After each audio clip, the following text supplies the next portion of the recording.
Samedi pascal, veille de la résurrection du Messie, le moment choisi par le président de la République, Félix-Antoine Tshisekedi Tshilombo, en vue de faire le tour des différents chantiers devant abriter les 9e Jeux de la francophonie. Une première depuis le lancement des différents travaux de construction des infrastructures pour ce grand rendez-vous sportif et culturel. À son arrivée sur terrain, il est accueilli par une forte délégation des officiels avec en tête le Premier ministre Jean-Michel Samalou Kondé, avec à ses côtés le ministre des Sports et Loisirs François-Claude Kaboulou-Moana Kaboulou.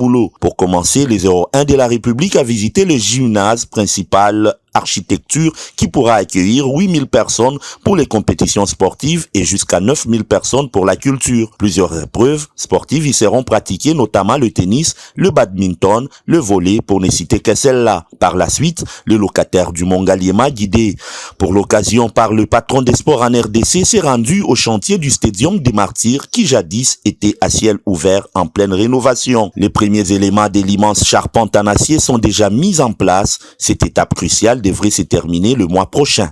Il restera par la suite le gradin sur la partie basse et le parquet pour accueillir les basketteurs. Juste après le complexe omnisport des Martyrs, le président de la République s'est rendu au stade Tata Raphaël pour le même exercice avant de chuter par les campus de l'université de Kinshasa qui servira de village d'hébergement pour les 9e Jeux de la francophonie. Après la visite d'inspection de François-Claude Moana Kaboulou, ministre des Sports et Loisirs, le jeudi dernier, cette visite présidentielle donne une lueur d'espoir sur la tenue effective en RDC de ces grands événements sportifs et culturels de l'espace francophone.